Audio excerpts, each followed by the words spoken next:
Hi, I'm Joanna Lee, the curatorial assistant for Chinese art at the Asian Art Museum. I'll be giving you a tour of the Chinese ceramics in the loggia. The Asian Art Museum has one of the best collections in the country, and they are displayed beautifully in our light-filled loggia space. This is actually one of my favorite places in the museum, which I think many people tend to miss during their visit.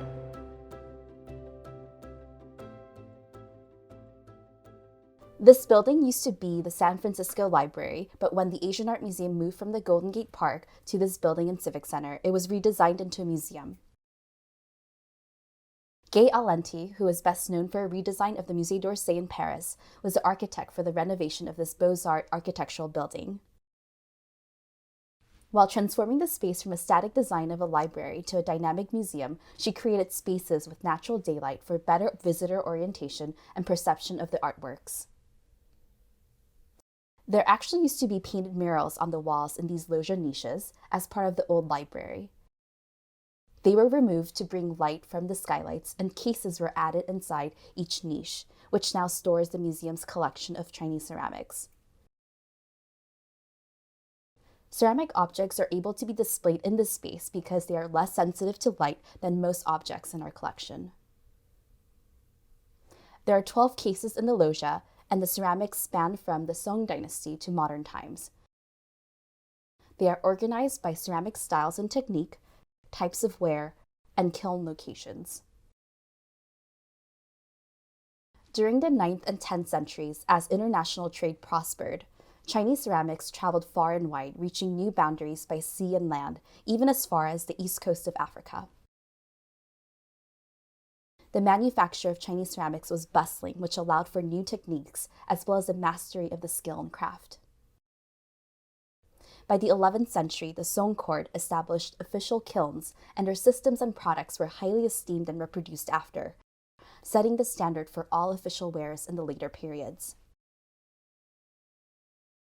One of the 5 great kilns of the Song dynasty was Junware, which were primarily made at the kilns in Yuxian in Henan province in northeastern China.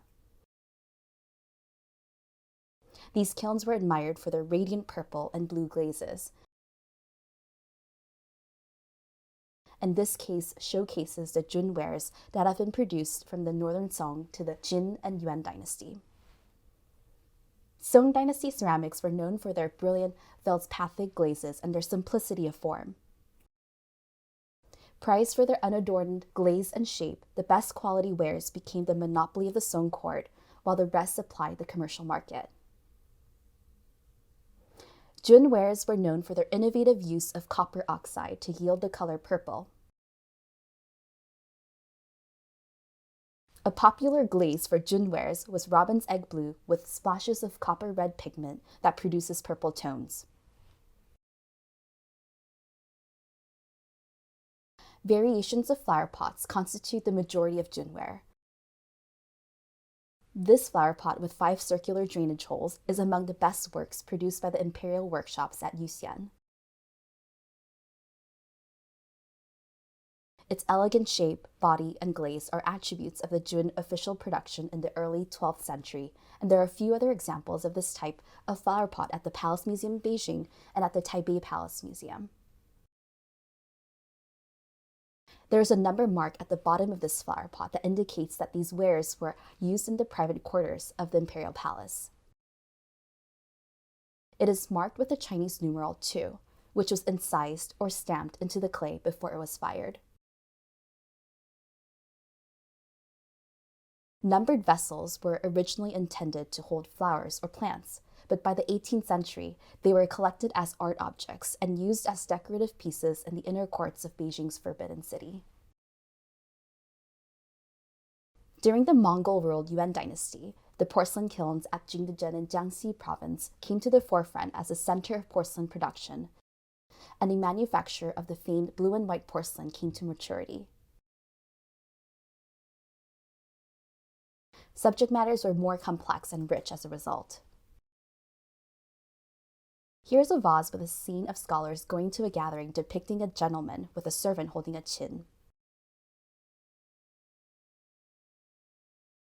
It is a Ming Dynasty example of blue and white porcelain ware from the Tianshun period.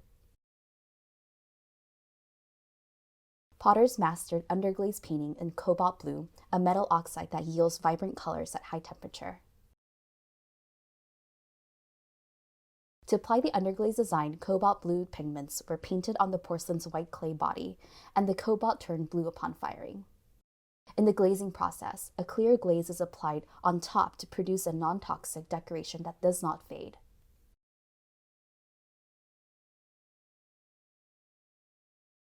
The technique of underglaze painting is a 3rd century innovation originating from Zhejiang province in southeastern China. And the use of cobalt reflected the influence of the Islamic world, as cobalt ores were imported from Persia during the Tang Dynasty. During the Ming Dynasty, porcelain replaced stoneware as the common medium, and polychrome decoration became widely employed. The ceramics industry at Qing expanded color palettes and experimented with other tones. Porcelain wares with multicolor decoration reached the height of artistic and technical achievement during the Ming Dynasty. This jar with the design of lions playing with a ball is a great example of Middle Ming wares. It shows a balanced application of underglaze blue and overglaze red and green. The polychrome scheme required 2 firings, one for the porcelain body and blue underglaze, and a second for the red and green overglaze decoration. At the shoulder of the vase, there are 8 barbed openings with 8 Buddhist symbols inside them, which was a common decorative motif from the late 15th to the early 16th century. On the lower band of the vase, there is a lotus squirrel, which was often seen in earlier Ming pieces. In the central band, lions are depicted playing with coin-patterned multifaceted balls.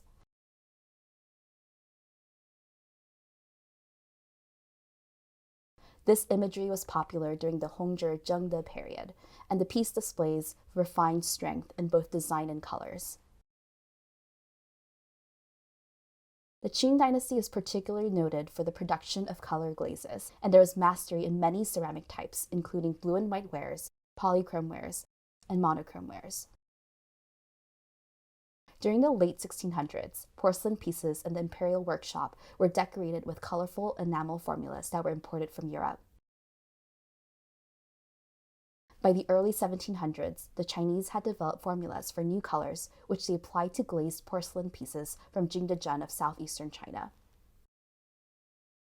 These exquisite bowls are a pair, and they revive the 100-flower ground motif once made by the Jiaqing Imperial shop. The surface of the bowl is completely covered in a profusion of flowers in full bloom. Identifiable flowers include peonies, lotus, chrysanthemums, magnolias, peaches, yellow hibiscus, apricots, morning glory, rose camellia, daylilies, narcissus, and wisteria. The enamels were fired to a proper lustrous quality in even layers. The color tonality, dominated by lightly shaded yellow, green, and blue, creates a tender subtlety. This luxurious design symbolizes a wish for the Qing Empire to last as long as flowers grow in the world. The auspicious motif of 100 flowers imply that blessings extend over the entire empire.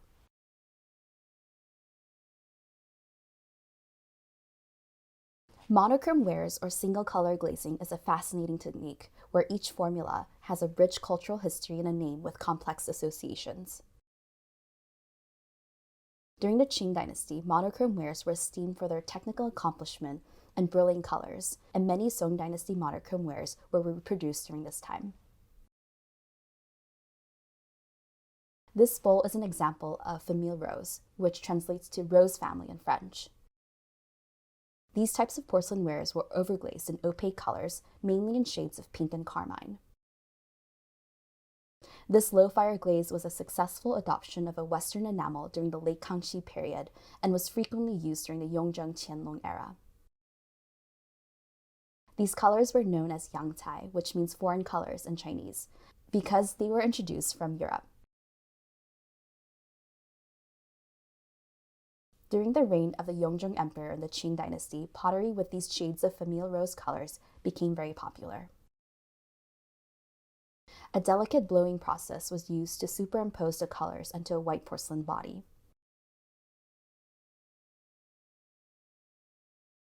The rose-red glaze was evenly blowed on the exterior, and the interior was left in white glaze. Because of the high cost of the enamel material, shapes with rose-red glaze were usually small cups, saucers, and plates. Lastly, one of my favorite ceramic pieces in the loggia is this teapot in the shape of a tea crate and stool by artist Zhou Dingfang, who is a third-generation Yixing potter. It is a fairly modern piece created in the 1990s and is whimsical and very meta. The geometric square-shaped teapot is in the shape of a tea crate and stool. However, as you look closely, you'll see that the teapot that sits on top of the crate, which is the lid of the teapot, is in the shape of the actual teapot and vessel. This teapot was made by using slabs of clay, and all Yixing teapots were handmade, as opposed to being thrown on the wheel.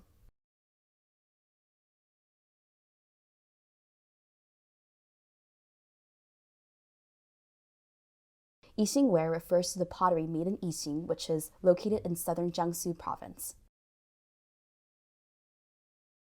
The clay of Yixing is known as zixia, which literally translates as purple sand, and the type of colors range from beige to light brown, cinnabar red to purplish brown, and dark green to black. Yixing ceramics are known to enhance the color, fragrance, and taste of tea, and as a result, the majority of Yixing ware is in the form of tea sets.